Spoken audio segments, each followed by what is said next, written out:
Broken arm, broken trust. I lay there while my family decided what to tell the world. But they forgot one thing. I was still alive. They waited for me to die on that floor, but I bit my tongue, stayed quiet, and what happened next changed everything. It started with a simple slip on the stairs, but what followed wasn't just a broken bone. It was a complete unraveling of trust, silence, and fear inside a home that used to feel safe. I thought healing was about casts and medicine. I was wrong, because the real break? It wasn't just in my arm. And the most unexpected part? It wasn't the fall that changed everything. It was what happened after. It was just another lazy afternoon at home. The kind where the walls hum quietly, the television murmurs something forgettable, and life feels still, too still. I remember heading downstairs, thinking about grabbing a cup of tea. Just as my foot touched the third step from the top, I felt my slipper betray me. One small slip, and then chaos. My foot slid forward on the smooth wooden step, and before I knew it, I was airborne. It happened so fast, I didn't even get the chance to flail or scream. I crashed down hard, shoulder, elbow back. But it was my arm, my right arm, that took the brunt of it. The sickening crack is a sound I still hear sometimes when I close my eyes. At first, I thought I'd just hit it bad, maybe a sprain. But then the pain flooded in, sharp, hot, immediate. It traveled like electricity from my wrist up to my shoulder. My body screamed silently while my mouth stayed frozen. I couldn't move. I couldn't even yell for help. I lay there awkwardly sprawled on the floor, gasping, trying to breathe past the pain. My mind was racing, but my body was frozen in place. For a while, it was just me and the throb in my bones. I couldn't even sit up properly. Every tiny shift sent another wave of agony through my arm. Then I heard footsteps. My sister, Tara, popped her head out from the kitchen. She looked down at me from the top of the staircase, eyebrows scrunched. "Ria?" she called, her voice uncertain. "Are you okay?" I wanted to answer. Really, I did. But all that came out was a strained breath. Her face twisted with confusion. She must have thought I'd fainted or just slipped and was being overly dramatic. She called out again, louder this time. "Ria, what happened?" That's when my mom came rushing out. She gasped when she saw me. "Oh my God, what happened?" she asked, panic rising in her voice. I tried to say I fell, tried to ask for help, but I couldn't form the words. My body wasn't listening. They ran down the steps, and my mom dropped to her knees beside me. Tara hovered behind her, pale and shaking. I think it hit them then that this wasn't some silly fall. Mom cradled my head, careful not to move my arm. "Can you hear me, sweetheart?" she asked softly. "Try to blink if you can hear me." I blinked. Slowly, painfully. She let out a shaky breath. Okay, good. You're okay. We'll get help." But I wasn't okay. Not even close. Someone fetched Dad from upstairs. He was calm in that dad kind of way that only happens when they're quietly freaking out, but trying not to show it. He looked at my arm, saw the way it twisted at an unnatural angle, and immediately pulled out his phone to call for an ambulance. The next hour was a blur. I was rolled onto a stretcher, my arm stabilized awkwardly, and wheeled away with a cold compress on my forehead. The ride to the hospital was long and bumpy. Every jolt of the vehicle felt like another slap to the bone. At the hospital, bright lights and sharp smells greeted me. Nurses asked questions. Doctors poked gently, asked if I could move my fingers. I tried. It was like asking a dead limb to come back to life. Eventually, they confirmed what we already feared. It was a clean break, a nasty one at that. The kind of break that doesn't just heal on its own. I'd need a cast, maybe even pins. Lying there in that sterile room, with a sling around my neck and ice pressed to my swollen arm, I felt a strange kind of sadness. Not because of the pain, not even because of the break, but because for a while, no one had believed me. Not really. For those first few moments, I wasn't a person in pain.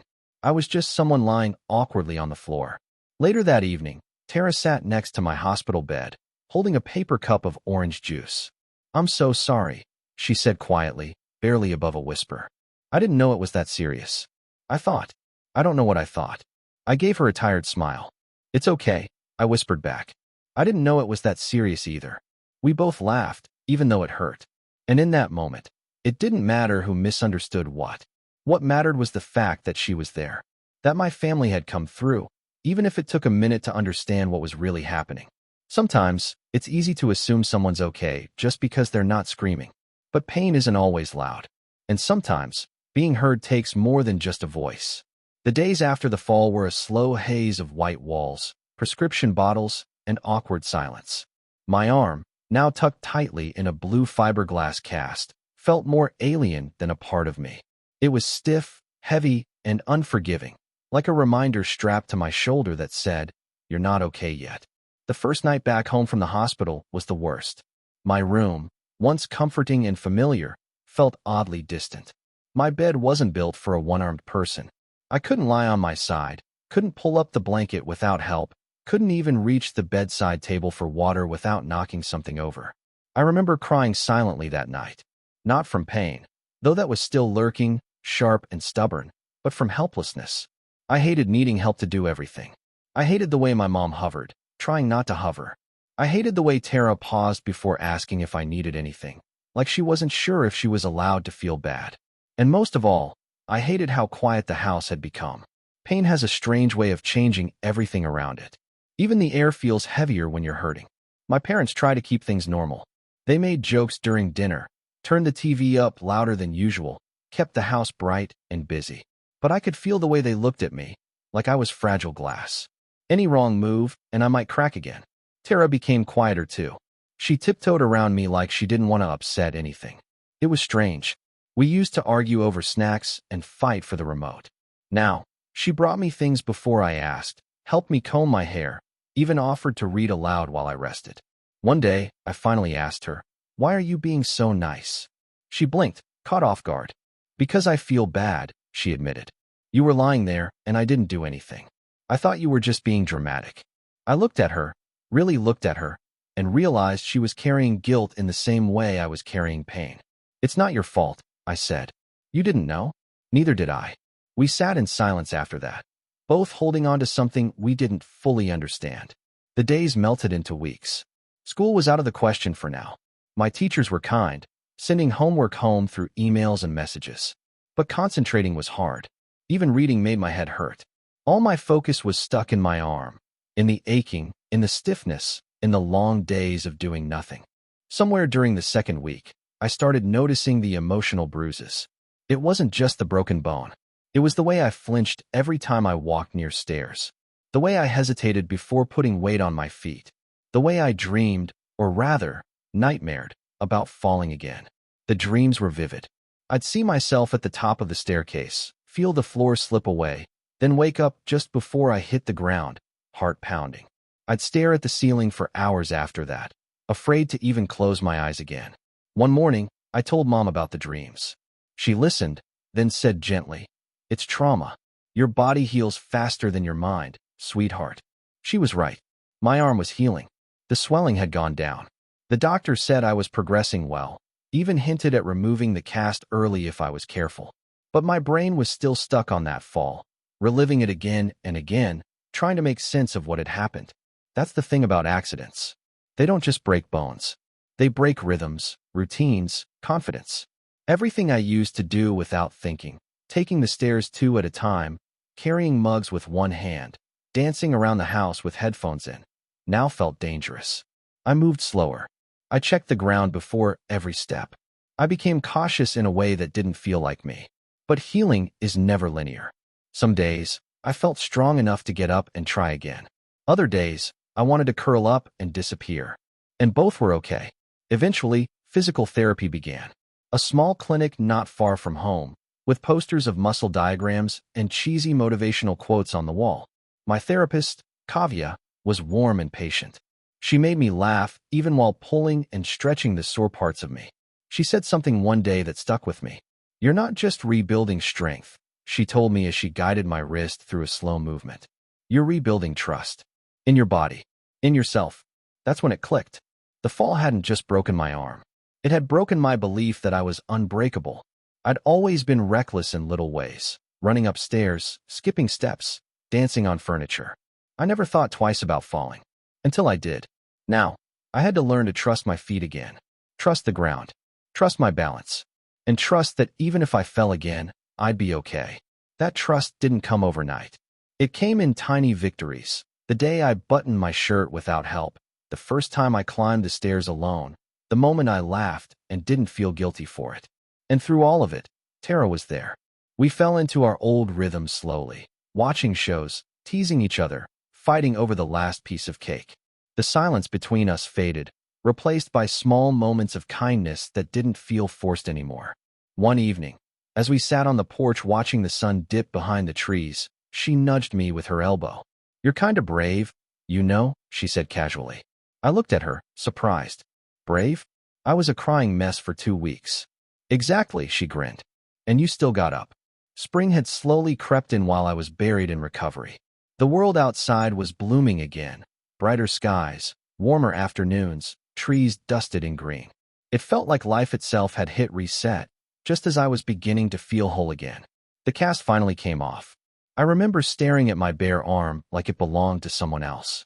It looked thinner, a little pale, the skin slightly wrinkled from weeks of confinement. But it was mine, and it was free.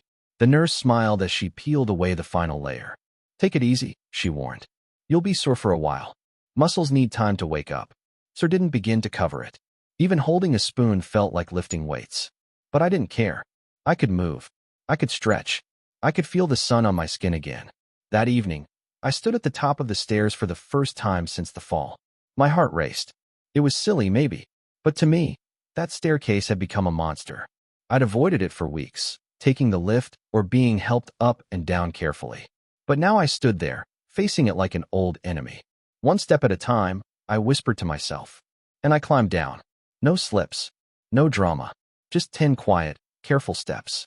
I reached the bottom and laughed out loud. Not because it was funny, but because it was done. The fear didn't vanish that day, but it shrank. It stopped being louder than me. Later, when I told Kavya, my physiotherapist, she beamed. "You didn't just conquer stairs. You conquered the memory of them." She was right. And I realized something deeper. Recovery isn't about getting back to who you were. It's about becoming someone stronger, someone wiser. Someone who understands that fragility and resilience aren't opposites. They live side by side. In the weeks that followed, I returned to school, slowly rejoining the rhythm of daily life. My classmates had questions. Did it hurt? Did you cry? Can I sign your cast even though it's gone? I answered them with a smile, letting them turn my pain into curiosity. It felt healing in its own way. Tara and I became closer than we'd ever been. Something about going through that together, the fear, the confusion, the guilt, had rewired the bond between us. We weren't just sisters now. We were allies. One night, as we lay in bed, talking the way only sisters do when the world is quiet, she said something I won't forget. "You know, when I saw you on the floor that day, I froze. I thought you were gone. I didn't know how to move." I turned toward her. "But you did move. You called Mom. You stayed with me." She hesitated, then whispered, "Yeah, but for a second, I didn't know who I was without you talking or yelling or teasing me. You're like the sound in the house." It was the most poetic thing she'd ever said, and I didn't have to say anything back. I just reached out and held her hand.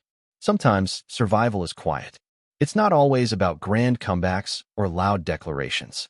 Sometimes it's in the way we choose to show up again and again for ourselves and for each other. A few months later, I stood on stage at school, giving a short speech for a storytelling competition. My topic? A time I overcame something difficult. I looked at the crowd, heart pounding, palms sweaty. But when I opened my mouth, the words came easily. "I used to think strength meant never falling," I said. "But I learned that real strength is getting up after you've fallen, even if it takes time, even if you need help, even if you're scared." The room was silent as I spoke. Not out of boredom, but that kind of silence that comes when people are really listening.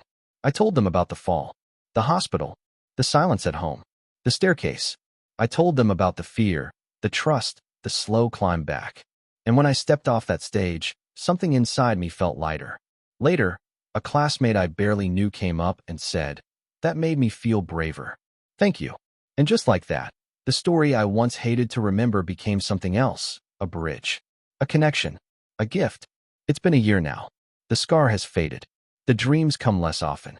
I still hesitate sometimes at the top of stairs, not out of fear, but out of respect. For what I survived.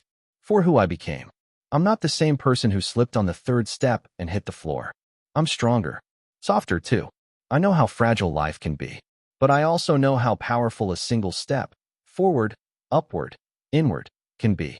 And that's a kind of healing that no cast can provide.